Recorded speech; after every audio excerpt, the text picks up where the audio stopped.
questions here and there about what we did last week. So we'll always start with questions. Everything 100% clear? It's impossible. So what is less than 100% clear? So far everything is all right?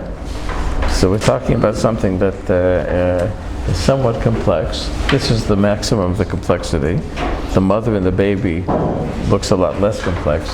But if you recall, what we tried to do is to say that while there's an interaction between, for example, mother and infant at this phase of regulation, the way the mother regulates the child is connected to the way that the mother is interacting with the external world, right? In other words, what you saw in the chapter in the book is the internal world. Now, his mother has her evoked companions. The mother's evoked companions create her meaning, and that creates the meaning for the child. So the mother and how the mother interacts is internalized and becomes part of the self of the child. That's why we call it a self-object. But what we tried to add here is that that's fine and good, but mother is in a particular situation when she's interacting with the baby. In other words, the laboratory gives you mother and baby. In life, mother is not in a laboratory, she's in a family. And she's dealing with her own parents who are helping her with the baby and criticizing her or supporting her. She's dealing with a spouse who is criticizing or supporting her. She's dealing with other siblings, and as a result, the actual mother who's engaged in doing all of this wonderful thing that's being internalized with the baby, she's being influenced by the family, right? And so the child internalizes not only mother, the child internalizes the family. The child internalizes the way things tend to happen in the family. For example, the child may internalize that when grandmother comes, mother is much more relaxed, and it works really well. And when grandmother leaves, things are a little more tense. Or fakir, that when grandmother comes, mother disappears and says, look, I can't take the criticism, you take the baby. And so the baby will internalize this kind of an interaction that has to do with how I define myself. So when grandmother comes, I get more relaxed or I get more anxious. Those are the sorts of things that get internalized over lots and lots of interactions. Okay? So that's what we call, if you recall, with this fits, that's where it fits into the pragmatic meanings. The pragmatic meanings actually are not separate from internal meanings. It's not as if you have it. It's not as if you have an internal world. I'll just wait for a second till it's when people sit down. But you can't hear? Okay. When people. Okay. Everybody here?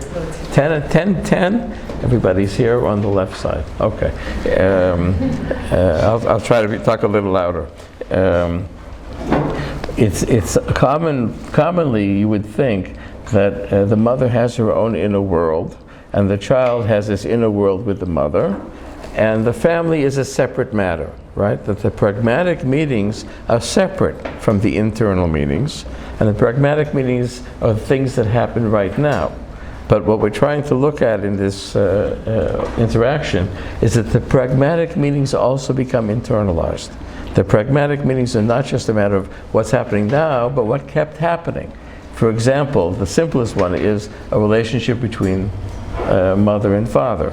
That when father comes home and is supportive of mother, and mother feels more relaxed and things go better, right? So that's an interaction. It's a pragmatic interaction, but it keeps happening. And so the child develops an expectation that I feel better when dad comes home. Or those are the families that you won't see. They won't come for treatment, right? Those are the families we wish for everybody, right? But they won't come for treatment.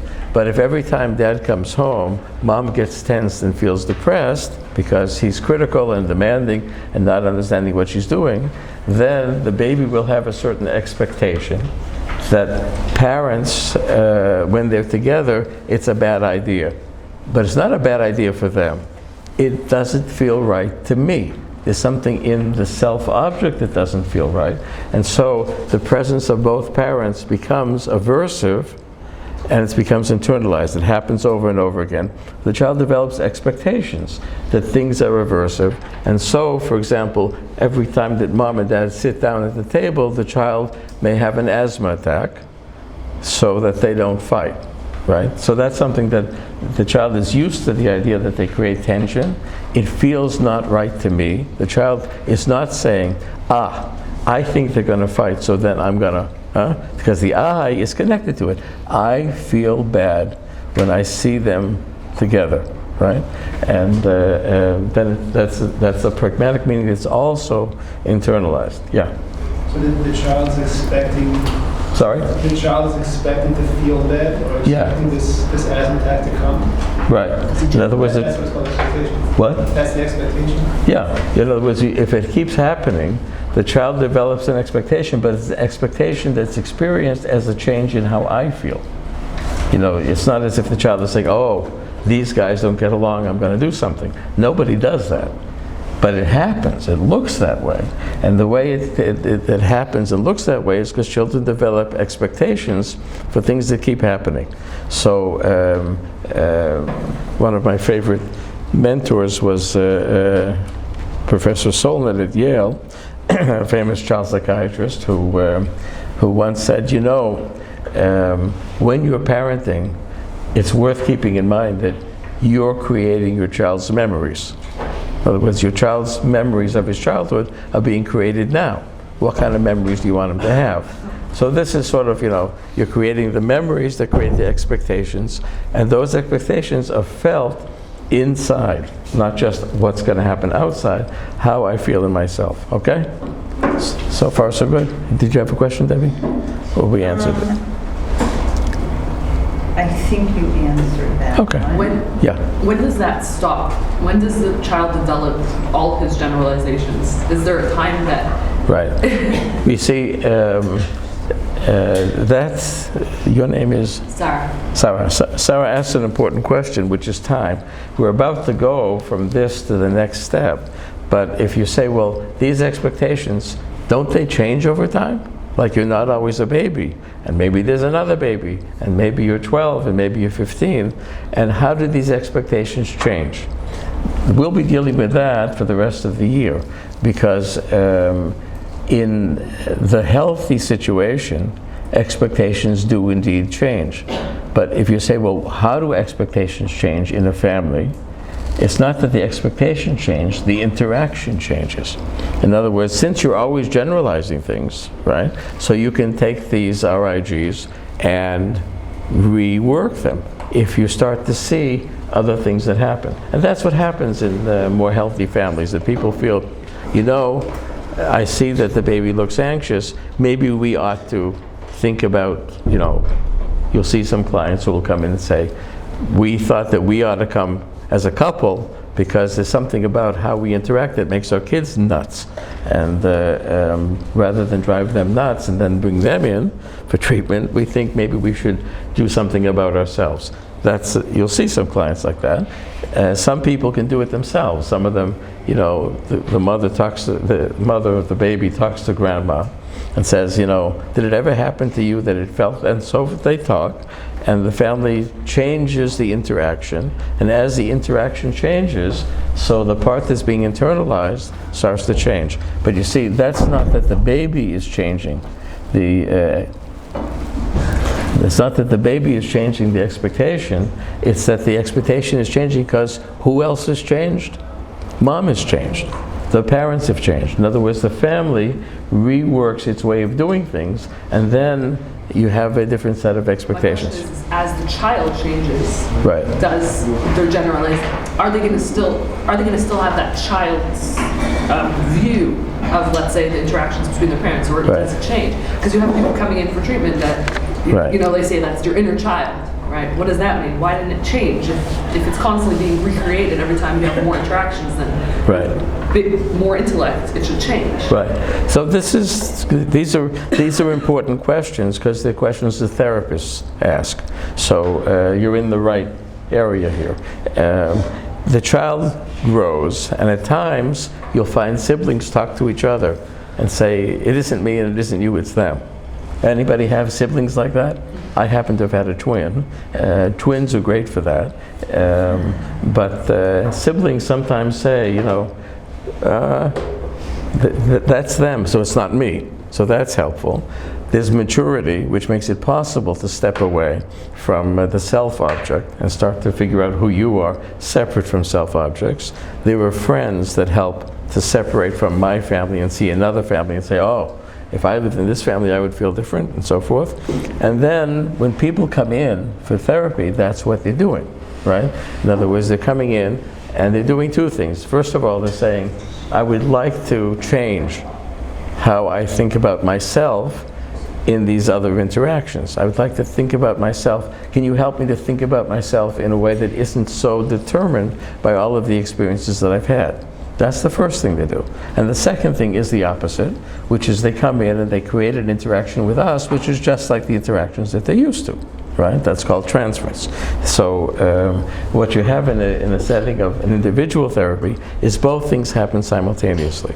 In other words, they may come in and create with the therapist the opposite of what happened at home, to experience themselves in a way that is different from how they felt at home.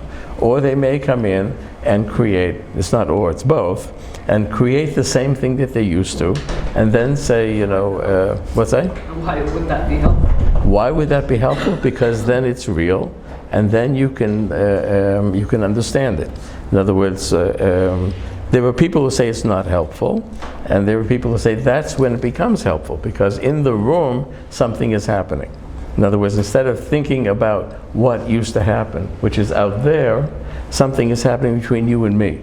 And if you and I can understand what's happening between us, and you know, that didn't happen at home, did it, right?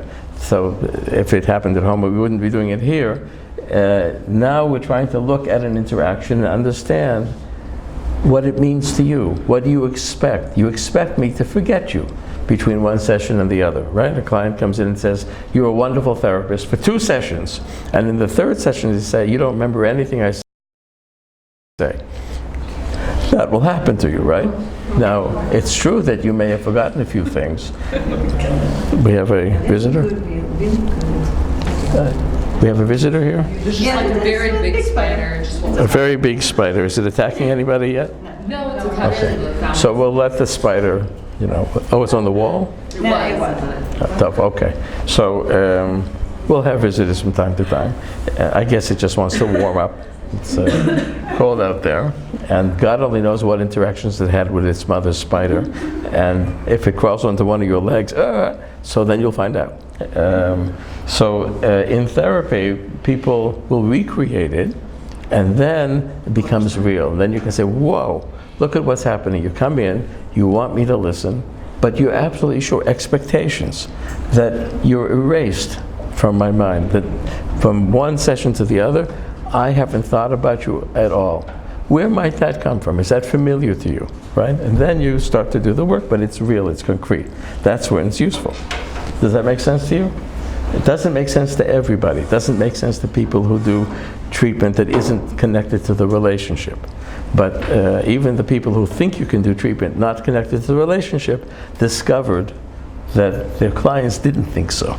In other words, you did a certain kind of, externalized form of, let's say, CBT or something for 12 sessions, and they say, well, we're finished. We've done all we need to do. And the client says, but I love you. Why are you rejecting me? And you say, oh, that isn't in the manual here. And that's, where CBT has gone from CBT 1 to 2 to 3 to 4, and rediscovering the fact that when 2 people connect, something is happening in the relationship aside from everything else. And a lot of it is brought in from previous expectations. Okay? So I answered the wrong question, but I'm happy that I misunderstood it, because that's also a good question. So now, the self-regulating of these things that are connected with how you want something to happen with the other person. Right? Mother is regulating the child because she wants the child to feel alert or intense or secure attachment or emotional meanings that she attaches to what the baby's doing. Like the baby's walking, and you say, "You're walking towards me," where the baby actually isn't, but she's adding a meaning. And the tension, physical tension, and the state. I skipped over state last time, so I'll just add it in. In all of infant research, it became crucial at some point to recognize that there was this literature about, do babies learn or not? At 2 months or 4 months, are babies able to habituate? Are they able to get used to things? In other words, can they use their cup? So what kind of a cup does a baby have? Does it work? Do they learn things?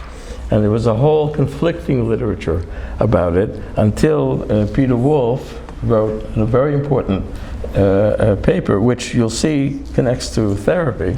He said it depends on the baby's state. There are 5 basic states that a baby can be in. And all the mothers now are in trance, some of the fathers.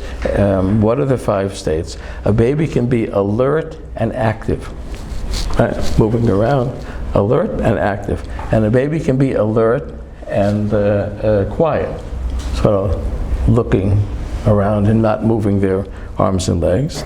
A baby can be sleeping, active. That's when they're in the bed and they're bumping into you. And they can be in sleep and quiet, not moving around. And they can be in that extra state called crying, right?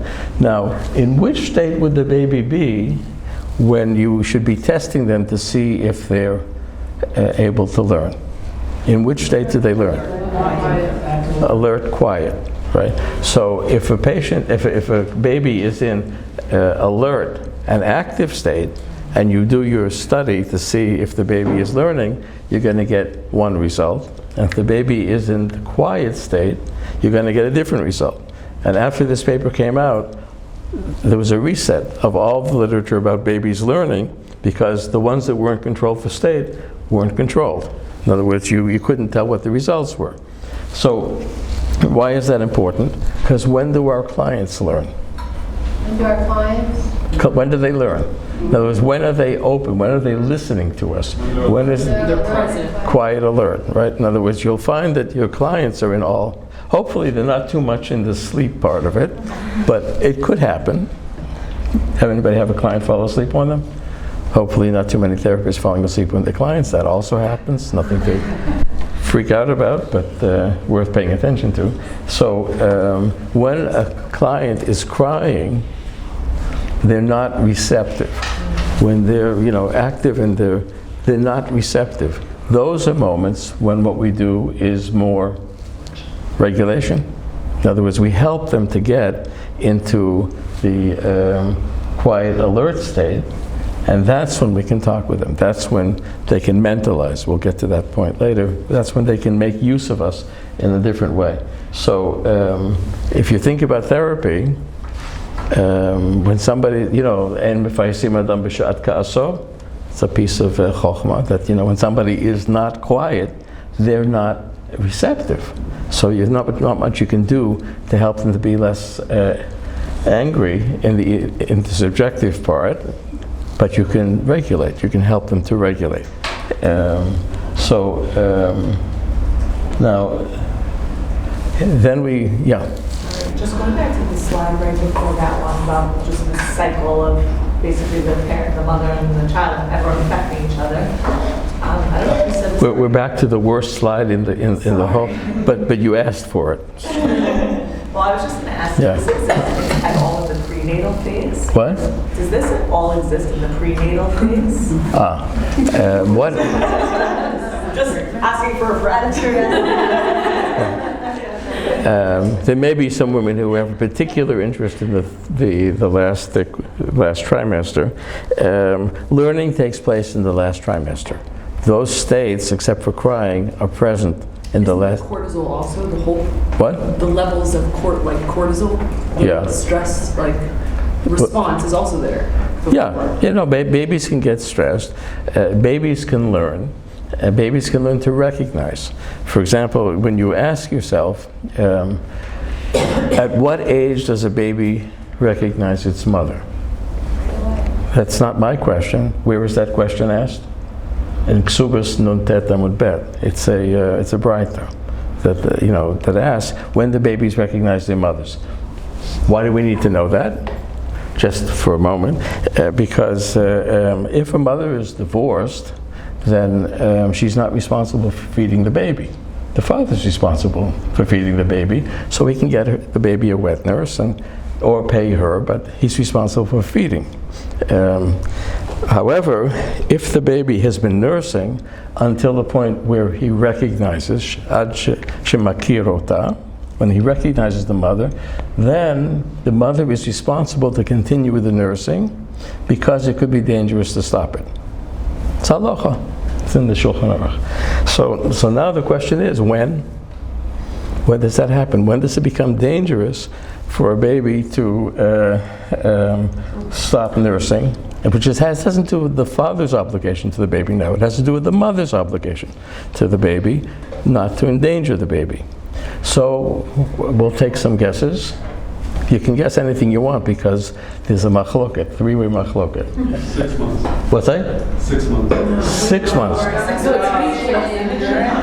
6 months. So that's what's called a male cup. What? You just had a baby. How old is the baby?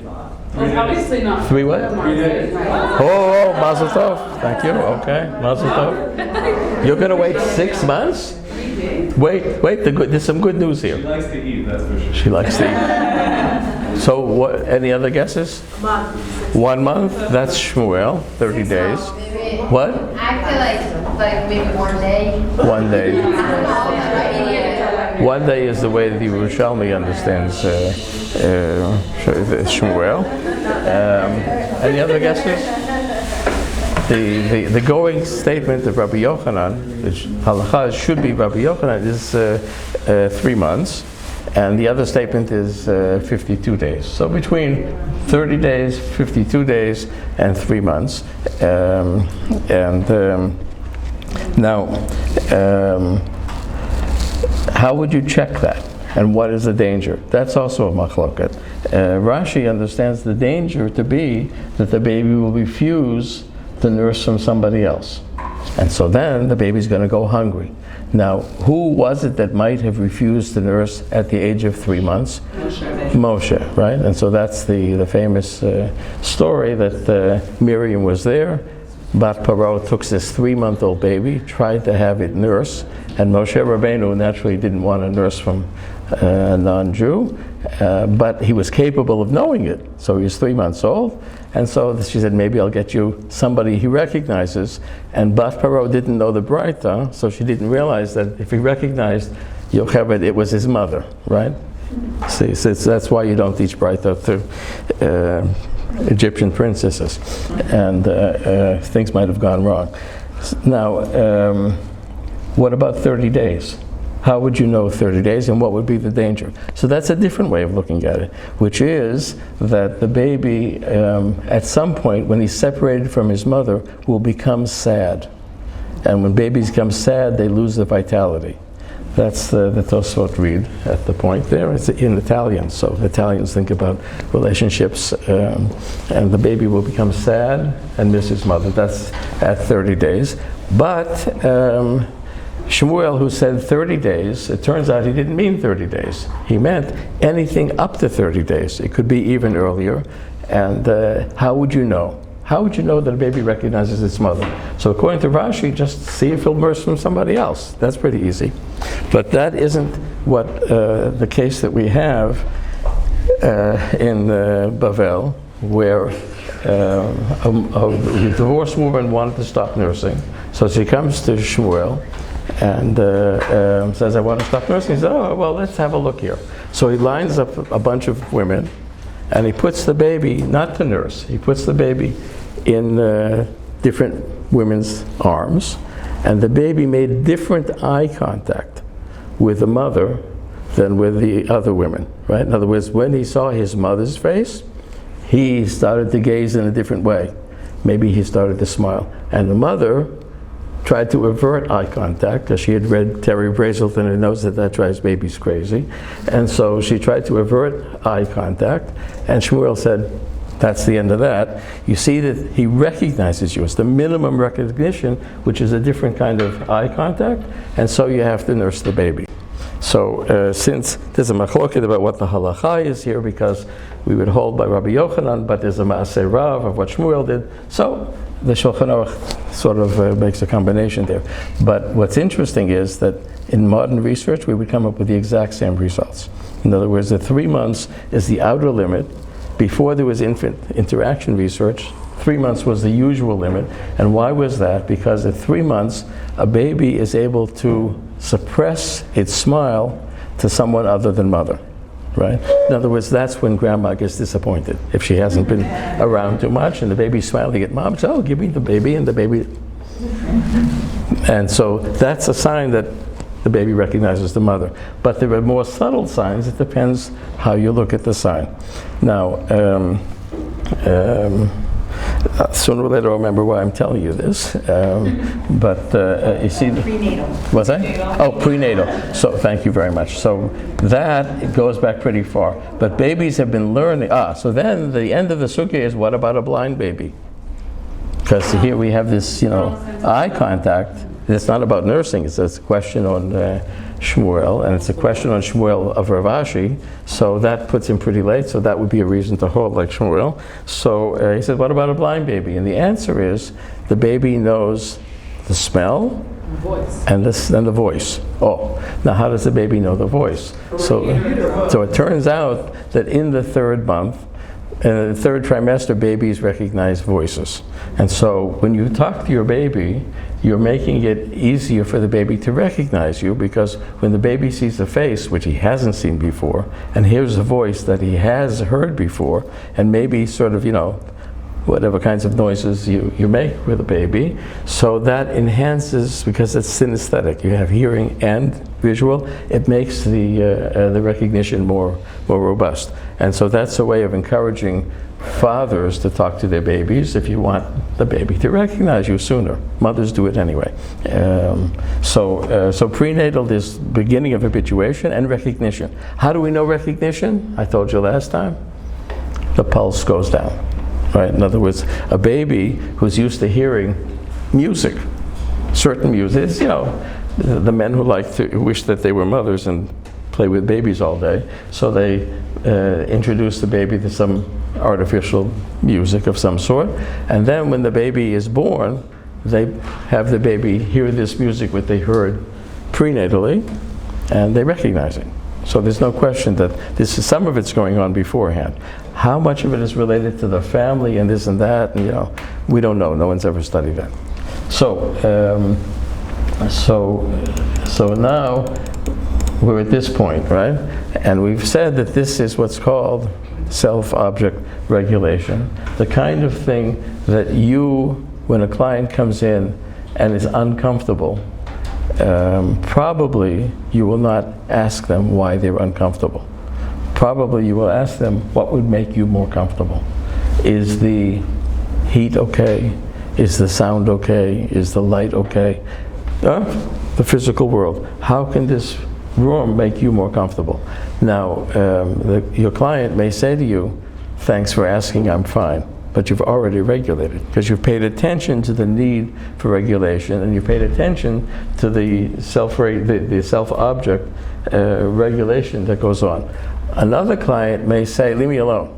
Why this? I didn't come for that, right? So then you're going to be dealing with somebody who either, we'll get to in a minute why that might be annoying to them, or that they brought in that, grumpy kind of self-object that is more impinging and not able to listen to what the room is like. Sometimes it's good to have books, regulation. A client comes in and says, oh, so somebody's been, studying or whatever.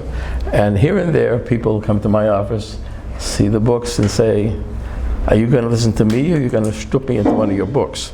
Which is a statement about something else. So regulation we call the realm of the hand, and the main thing is that I'm intending for something to happen. I want the baby to get, for example, into quiet alert state. There are babies who get into quiet alert state, by the way, when you soothe them quietly. Those are known as babies of mothers. And there are some babies who get into quiet alert state when you do this with them. And those are babies of fathers. That dad comes home and does this, and the baby starts to go into quiet alert. It's not that you have to be in quiet alert to get to quiet alert. Depends on the babies. But then we started to get into the next question, which is, what comes after that? In other words, regulation is part of it. And that's the story that I told you about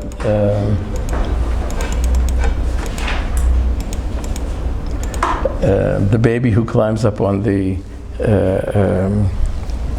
counter and wants to see what mother is looking at.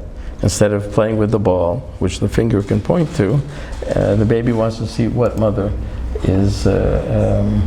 Now, this creates what's called the intersubjective other, or the intersubjective self-object. That is the world's worst term, but it's the worst term. It's just so unpoetic, intersubjective other. And when you say hazulata intersubjectivi in Hebrew, by the time you've gotten to the third syllable, you're dead. No one knows what on earth you're talking about. So we try to sort of, these days you say unpack it, but it's Daniel Stern was very adept at a lot of things, and names of concepts was not one of them. But what we're talking about is the ability to have a sense that there's a subjective play back and forth between two people. In other words, that my subjective world and your subjective world can be communicated. Now, that's different than regulating, because what's now interesting is not what mother wants to get for me, but who she is. Is she understanding what I'm like? Can she connect to my subjective world? And the way of that's communicated is something called affective attunement, which all therapists do all the time. And the only way to do it is not to realize you're doing it, because if you think you're doing it, you're not doing it. So after we go to the next slide, you forget this slide when you see your clients. I think that was me.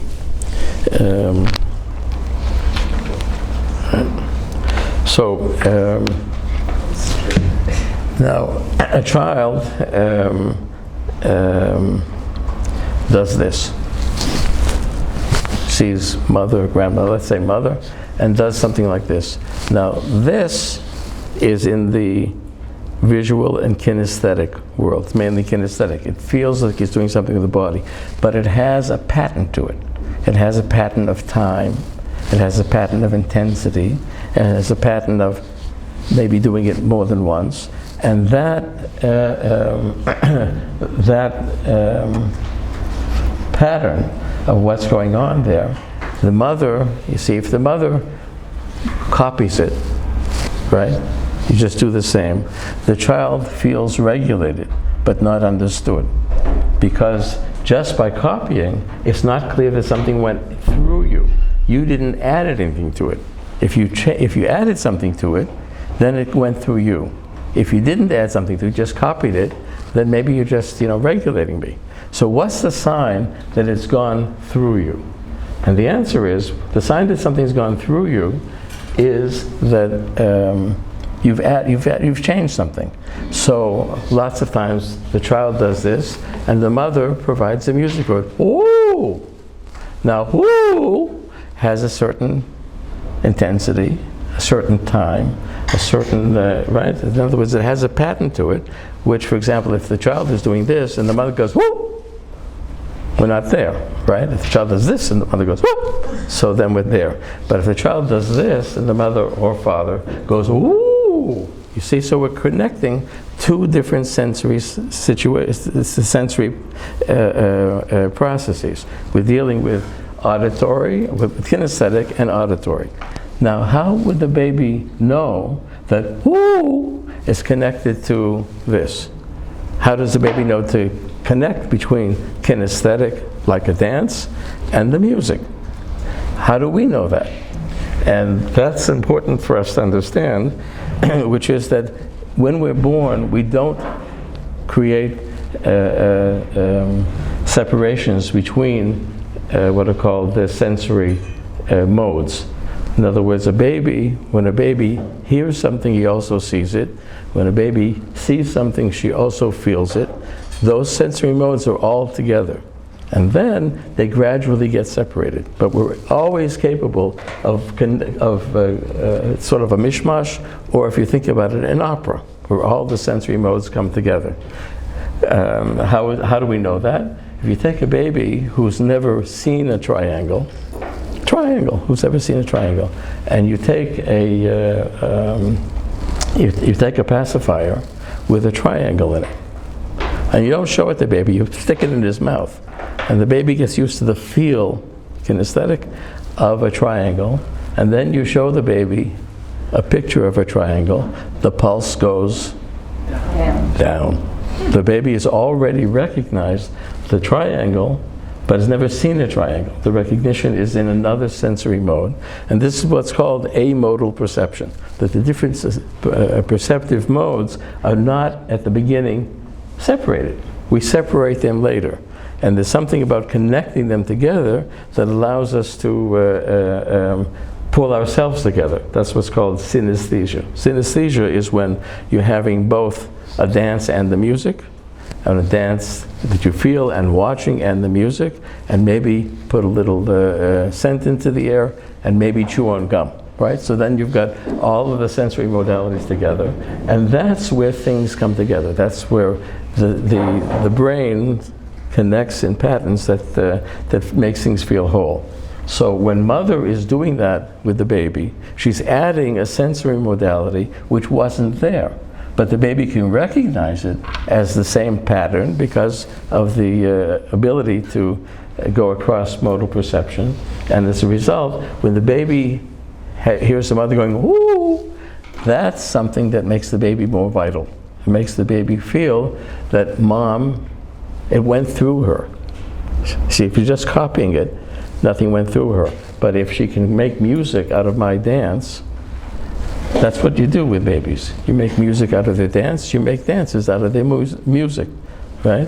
And so you're crossing perceptual modes, and that's allowing the baby to see that what comes out of me goes through somebody and back out. That it's been through you. You're an intersubjective other. There's something in the subjective world of me and of you that can be communicated, okay? So now if you say, if that's the case, so who is the first subject? And this is, crucial for understanding both babies and psychotherapy. Who is the first subject, right? So you see, we were used to thinking, well, the baby is born as a subject. They don't need help to become a subject. You're a subject, right? Which is a way of, it's what's called a deltomorphism, that you project back onto a baby things that seem like obvious for the adult.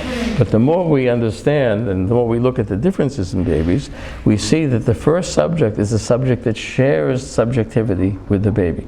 When the mother says, I'm looking out there, there's a tree, or I'm looking out there and there's grandma, in the case that I gave you last time, oh, look at the car. So if it's just regulatory, it's look at the ball, look at the car. But what mom is saying is, I'm looking at the car. I'm looking at the car, and now you can look at the car too. And so what's happened? An intersubjective moment, right? That the baby is understanding that what mother sees, I can see, and that would also mean that what I can see, I can communicate to mother. Do you see where that might come up in psychotherapy? Some of our clients, when they come in, they begin intersubjective moments from the beginning. They say, well, on the way here I had this thought. oh, you say, this is a good client, right? That they're doing what they were supposed to do. And the thought was connected to what we said last week. And what do? We say, okay, you're the subject, so I'll listen. That's my job, right? But some clients come in and say, nothing's going on. And sometimes the therapist will say, I had a thought. Now, for a client who doesn't need that, they'll say, I don't care what your thought was, you listen to my thoughts, right?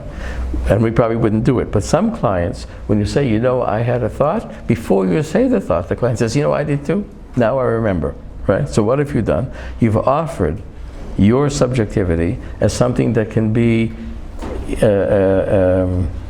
communicated, and then you create an intersubjective event. And when you've created this intersubjectivity as a possibility in the relationship, then the client can become more subjective. So the intersubjectivity is not something only passive. We just sit behind the client, like Freud did, and say, talk.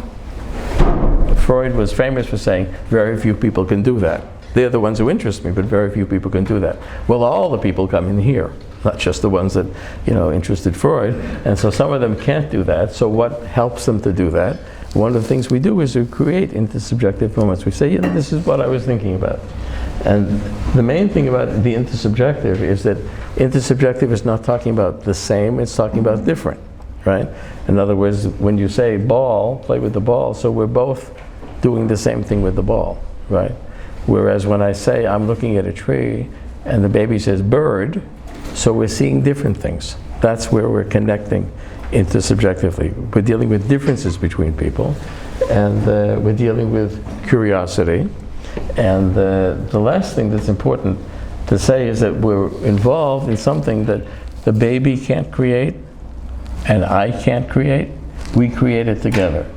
And that is what Stern, not in this book, but in a book he wrote 19 years later, called The Present Moment, he referred to as co-creation, which I think is a good term. Co-creation means there are moments that happen between people that you feel you participate in. It's not me, it's not you, it's us. Now the experience of creating the we, you can say, well, wait a minute, who wants a we? We want an I. Now there's a question for Western man. Do we want an I? Do we want a we? What's the relationship between the we and the I? In this situation, what Stern is getting at is that co-creation is where the I grows. In other words, the person himself changes, is able to move, is able to grow, is able to gain different experiences and adapt better, not through taking things in, but by co-creating. In other words, what's interesting in the world is co-creation. What forwards us in the world is when we have a partner in co-creation. When we have somebody who we can say, we had this talk and something new came out, right? The men who learn in Chavrusa know this all the time in the intellectual sphere, that you're just going to say over the same old, right? If something new hasn't happened, so what's happened, right? So the same is true in the emotional world, that something new happens between people more than it happens just inside your pupik. It happens between people. Then in your pupik you figure out what happened. So in psychotherapy we'd be looking for moments where we can help the client to allow us the privilege of being a co-creator with them. And I think some of you probably have that experience from time to time when something happens, something happens in the moment, in the room, but you say, it's not like I got the client to claim, something happened in me, because it reminded me of something, it made me think in a different way, it made me feel in a different way, but I need a partner to do that. You don't do that in the mirror. So co-creation is sort of the result of, or the blessing of the possibility of intersubjectivity. You see why co-creation is different when it's intersubjective? Because it's dealing with differences. So we're both needed. It's not like I get from you. We're both needed to do the co-creation. I have a presence. When we get to adolescence, we'll see that that's what an adolescent needs. An adolescent needs to feel that they have co-creation in the family, that the family doesn't stay the same and they just pass through adolescence, but they affect the family and the family co-creates with them. And it's true of probably every moment in psychotherapy, and it's actually true of most moments in interaction between people. That a lot of time is spent in regulating, but there are special moments when there's a possibility for co-creation. And the idea that the individual creates not when they're alone, but when they're face-to-face in an intersubjective situation, that's the 21st century. It might have been everything before the 18th century too, but that's what we're trying. Now you can see why that might be important in family therapy, right? So let's say you have a couple come in, right? So the question is, are they regulating each other? Are there moments of intersubjectivity? Are they afraid of moments of intersubjectivity? Are they allowing themselves to get the intersubjectivity? And for that, we need the following chart. Don't freak out, this is not science, it's just a way of talking. In development, you see, if we say, what do people do? Not what's inside of you, but what do people do? So, people do, at the beginning, babies and mothers, but also new relationships. They begin with mostly regulation. And the regulation as an activity decreases because it becomes secure. When it becomes secure, it's no longer necessary to do all the regulating. It's secure, and it's no longer interesting. And as the regulation becomes less interesting, then you reach the point where you can be engaged in intersubjective co-creation, right? So now, there are going to be situations where we need to be doing regulation. Client comes in and says, I'm so anxious I can't even sit here, could I have a glass of water? A glass of water is not an intersubjective moment, it's a glass of water, right? It's regulating. Is that a bad thing to do in psychotherapy? That's what the patient needs, so how can it be a bad thing? So then we're doing regulation, and we're not asking so much about the meaning of the glass of water, like who in your life has given you glasses of water, and how have you felt, and how might the water be feeling, right? We're just giving a glass of water because we're doing regulation. Now, it might happen that the client says, can I have another glass of water? And another glass of water? And every time that something seems to be important, they say, I need another glass of water. And you say, uh-oh, looks like we're getting addicted to glasses of water here, right? In other words, when you're doing regulation, you have to start with regulation if that's where you have to start. But that's not where you want to go, right? In other words, therapy needs to bring somebody from regulation, and this can happen in 5 minutes in a session, the first 5 minutes of a session, and it may take a long time, but you want to be able to get the regulation to be secure enough, you know, like the patient knows where the water is, and, and then you can start to ask intersubjective questions, right? Then you can start to talk about meanings. But there's a cross point here. In other words, in every relationship, you can never jump to the intersubjective. It's one of the dangers in psychotherapy, you know, that somebody comes in unregulated, needs the intersubjective, it needs the self-other, the regulating self-other. And we say to ourselves, no, that's not for me. I don't deal with that. I don't do regulation. I do meanings here. We're here for meanings. That's what Freud did. So 5% of the people could bear it, right? But if we, this is where psychoanalysis takes place, over here. Classical psychoanalysis. Not good for everybody. But if we say to ourselves, well, you know, people come in needing regulation, but not only regulation. So we don't want to skip regulation, but we also don't want to get addicted to it, because all addictions are regulators, right? Anything that's addicting is dealing only with regulation, and if it's addicting, then it's inhibiting the possibility of the intersubjective. So we want to get to the intersubjective, but we can't necessarily jump to it. But in the intersubjective, I'm using myself differently, aren't I, right? In other words, as a regulating self-object, that was kind of neat. this is like an easy hour. I'm going to tell my supervisor, I brought 3 glasses of water. That's what we did. That's what the patient needed. I felt good doing it, right? And then you say, well, what about co-creation? So I can't forget the co-creation. I need to figure out when we're getting past this point when we can start to go towards the meanings of it, but not necessarily right away. I see a couple of questions. Yeah. Yeah, when I see this, I realize that is why it's like CBT, for example, with people with emotional, like difficulty with self-regulation. Right? Talk a little louder. People have a problem with self-regulating themselves, right? So sometimes it's very difficult to do some work with them because it's like, they don't have that safety net, like, right. How do you say, like, they don't know, So CBT, like, right. a thing of regulation with a certain amount of interest also, or is it more like... Right. So the question is, what about CBT, DBT? Like, the word of the 21st century is dysregulation. Now, the fact that we are looking all the time at dysregulation suggests that we really like the regulating self-object. That's what we like to be. So we see the dysregulation, and we say, we'll do something that's sort of neat to do, you can manualize it, and help somebody become more regulated, and then say goodbye, because they become more regulated.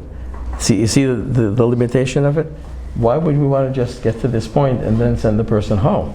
Because living dysregulated for the last 30 years, you have created a total mess of relationships around you because you've been needing people to regulate you all the time. And that mess isn't going to go away now that you're regulated. Now you're able to start to think about what it was like to be with you, and what it was like to mother you, or what it was like to be your spouse, or what it was like to be your kid. And that is intersubjective, right? And that's exactly what you're able to do once the client is not addicted to the regulation, and once the therapist is not addicted to the regulation.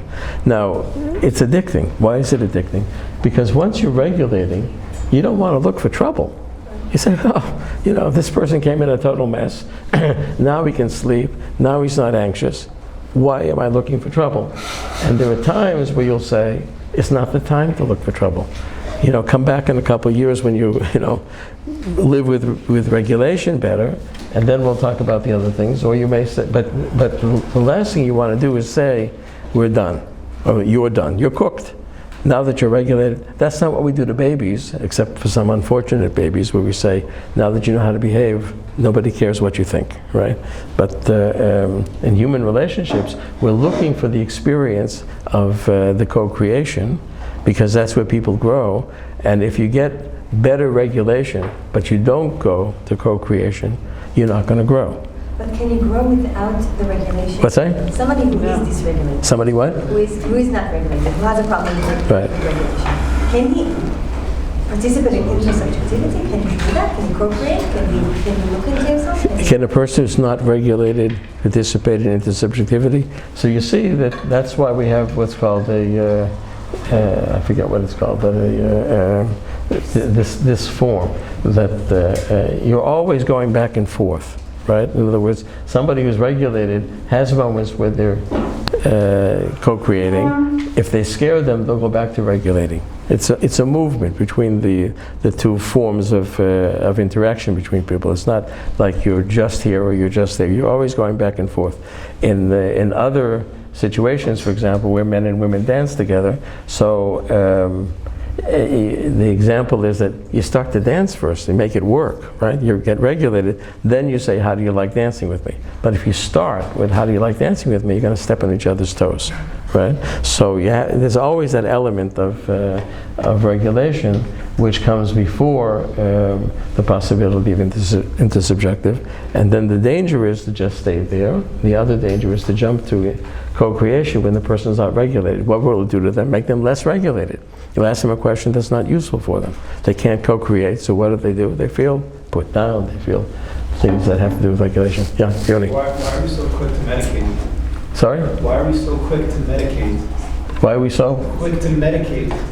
Quick to medicate? Yeah, regulation, just like that. This is one of these questions that has the answer in it. No? Why are we so quick to meditate? What's the answer? Right, in the 21st century, where we're addicted to dysregulation and regulation, where we think that all of what people do with each other is the regulatory self-other. So, and medication is a regulation, right? Now, people come to me and say, I have anxiety attacks. They say, well, do you think it's possible to think about them? I say the word think, they have an anxiety attack, right? I said, no. So maybe what you need to do is first have a better regulation with the anxiety, and then we'll talk about it, right? That's what you do with trauma.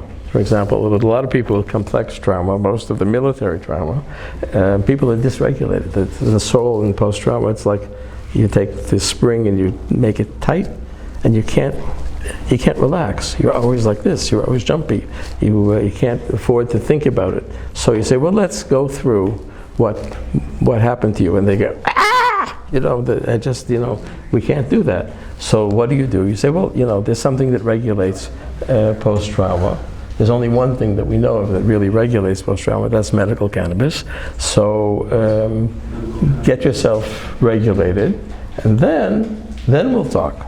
And that's what sometimes happens, that people first get more regulated, and then they're able to go back into the trauma and figure out what cognitions they had, what self-experience they had, and rework it. But not until they're regulated enough to be able to do co-creation. But it's the co-creation that makes people feel human. The co-creation, the fact that they can co-create with us, the fact that we allow them to make us a co-creator. And if you would ask me what makes people want to be therapists, I don't think it's regulating. I don't think that's what makes people want to be therapists. Sometimes people settle for it because they're told that that's all there is to it. But I think people want to co-create. And the co-creation is something that's very special, not just for the client, in our lives. You come out of doing a few hours of therapy with people who will give you that role. You can't take it. You have to make it together. That's what you'll be learning all the time here. You engage in co-creation. Say, that was a marvelous hour for me. Not because it shows that I'm a therapist. That's also nice. But because something happened to me. Somebody let me in, and we co-created. And every client will bring me to a different point about myself that I haven't thought about recently, and to co-create silently. With the out loud part is their co-creation. The silent part is usually our co-creation. But that's what makes therapy exciting. That's what makes it vital for therapists as well. Whereas the regulating sort of, can be put into a manual, and it's you burn out pretty quickly. You never burn out from co-creation. You don't. It adds vitality. If you're burning out, you ask yourself, maybe I'm doing too much regulation and not allowing the co-creation and the intersubjective.